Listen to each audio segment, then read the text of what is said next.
It's time for another AutoTrader comparison, and today we have two fierce rivals that were recently updated. To my right-hand side, the BMW 1 Series, specifically the 118, now without the I. To my left-hand side, the updated Audi A3 35 TFSI. Let's hop into the cars, dive into them, and see which one is the best. As is typical with Audi and indeed the Volkswagen Group in general, the updates made to the A3 are relatively minor, but the car didn't need much of a change. To me, it still looks fantastic, and the updates like the subtleties made to the bumper, rear bumper, and the lighting signatures, they just amplify what was already a very good looking product. Audi's always taken a more evolutionary approach to its design, and I think it works. I think this is a fantastic looking car. I actually thought it was an S3 when it arrived, but found out later it was just a TFSI. Now BMW, on the other hand, you never really know what you're going to get from these guys. Sometimes the cars look fantastic, sometimes they're hideous, and in my opinion, the new 1 Series falls somewhere in the middle. But BMW has gone to town on this. They've even changed the model designation. Such is the level of change made to the 1 Series. It's now called the F70 instead of the F40. Now, personally, I prefer the look of the Audi, but most of the people that we've asked seem to prefer the BMW. So head into the comment section below and tell us which one you prefer the look of. Okay, so we've asked some of our colleagues here from the AutoTrader office to have a look, touch, feel both cars, and then come and tell us which one they prefer. So let's ask them after they've fiddled and checked around the cars.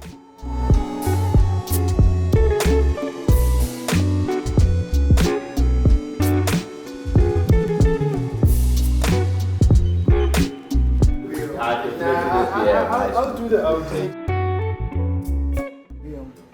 So he's BMW, eh? You Audi. He's Audi, okay. Audi tops it, especially the interior. It's always on top. I'm not a BM fan, but yeah, with this one, I'll go for it. Okay, so we've asked some of our colleagues to choose between the two cars. Earlier there was a lot more Audi people, but they've disappeared now. We've asked them to stand by their cars. As you can see, it's a resounding win for the BMW.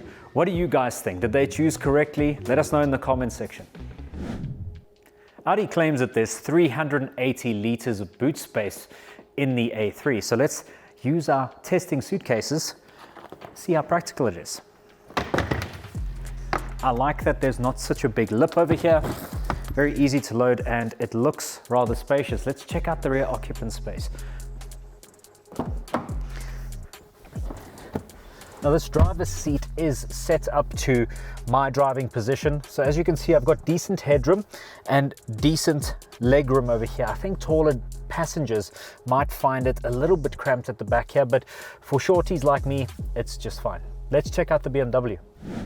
When looking at the boot size or claimed boot size of the 1 Series, you'd swear it was designed to compete with the A3 or something, 380 liters. But if we load both suitcases in the car here, you'll see the biggest suitcase doesn't fit completely, meaning that boot is actually shorter than the A3. And to my eyes at least, there's a little bit less space on this left-hand side here. I think that Audi's actually got a slightly bigger boot. Let's check out the rear occupant space.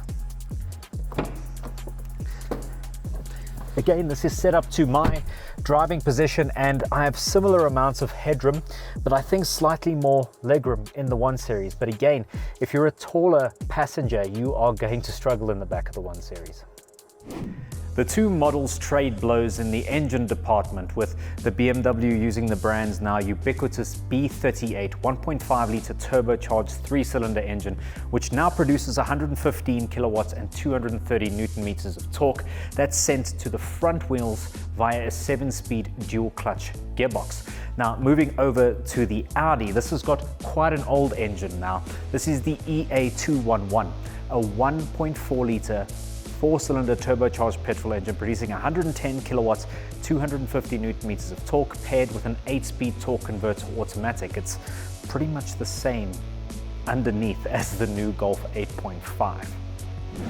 So you're probably wondering how much these cars cost. Now, press cars often get dropped off here at the office, and there's a base price, and then there's obviously the price as tested. So we're gonna go with the price as tested here. And according to the online configurators for each car, they come in at 930,000 Rand for this A3, as you see it in this video. And the 1 Series is 830,000 Rand. Using the AutoTrader finance calculator, that means with a 10% deposit over 72 months at a prime interest rate, you are going to pay 15,825 Rand a month. And let's do the same with the BMW and see how much that works out.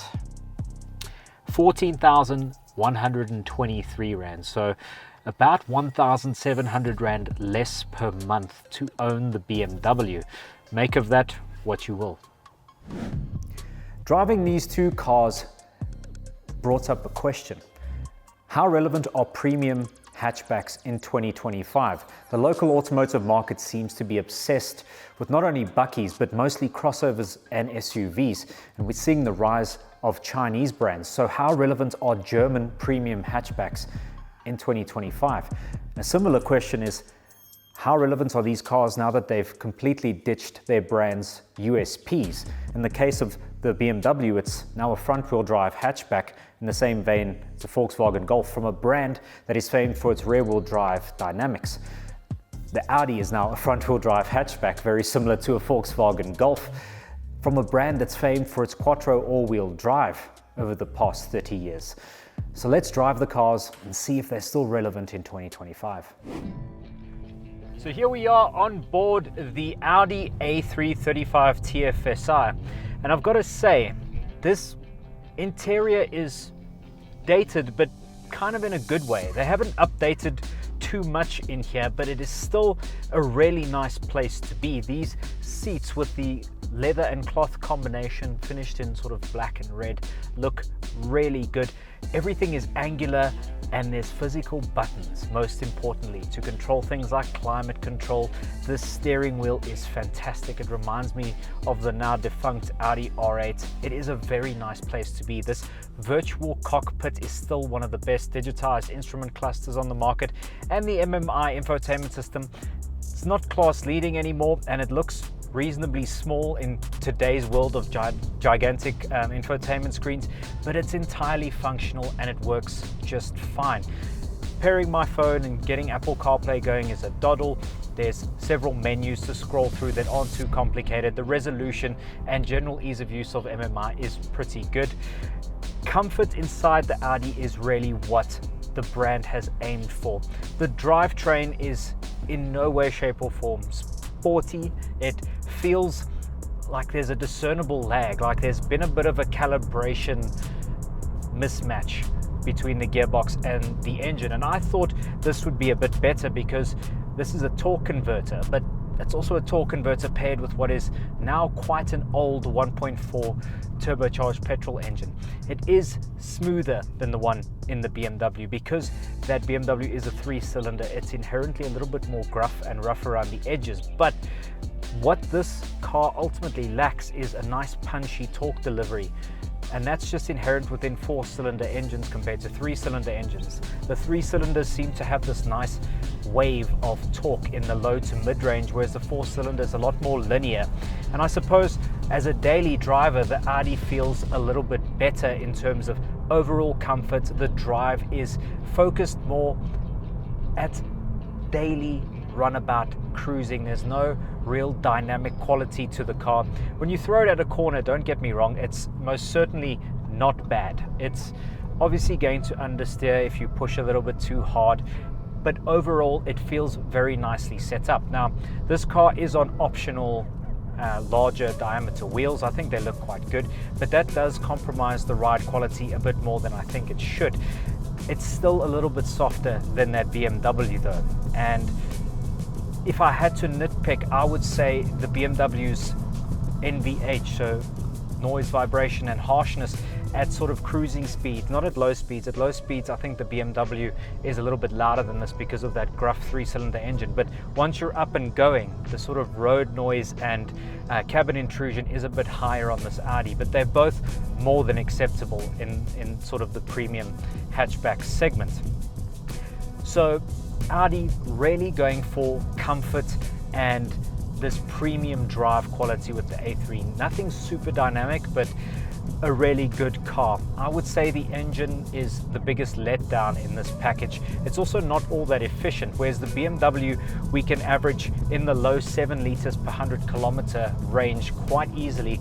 This car is hovering in the 8 liter per 100 kilometer range, in that sort of zone. So it's not quite as efficient. What this car does have though, which I think is slightly better than in our BMW press car, is a very nice sound system, and it's by a company called Sonos. And this sound system, when I played the exact same song on Apple CarPlay earlier, this just sounded a bit more crisp.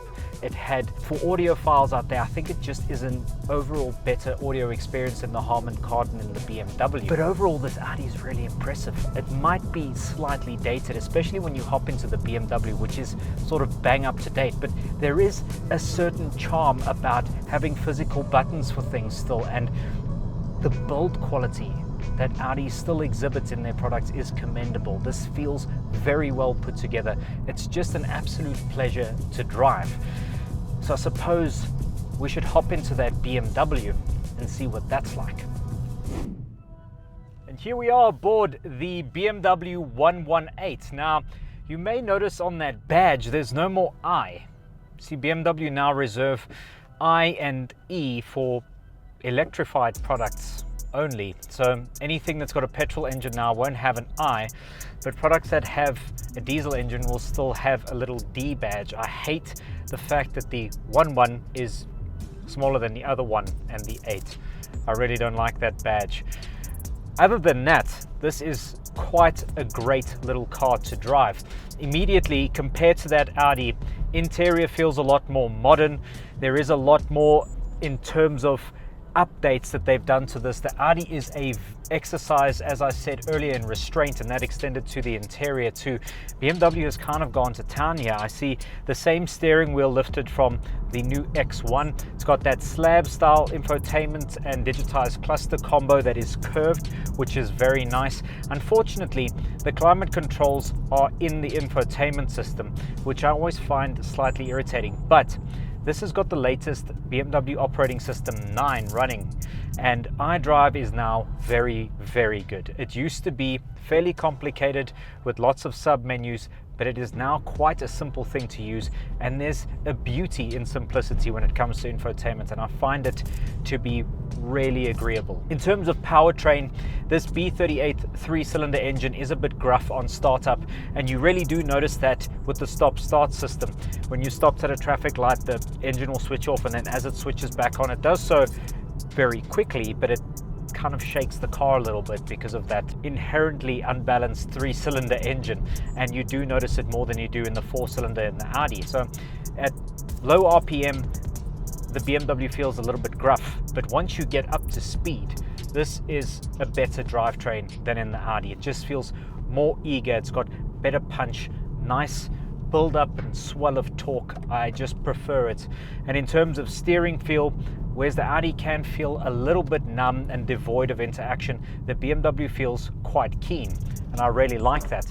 Steering wheel is a bit thick overall compared to that Audi, and I think that Audi still has it beat on the overall steering wheel, but we're kind of splitting hairs here. As you can see, both cars are really very good. However, there is an elephant in the room that I brought up earlier, and that is the price point. Now, obviously, you don't have to go to town on the specification. The Audi is more than well enough in terms of specified from the factory at around 840,000 Rand for that S-Line Black Edition. Our press car has things like matrix LED headlights, the MMI with navigation, which I don't think either of those is strictly necessary in the car.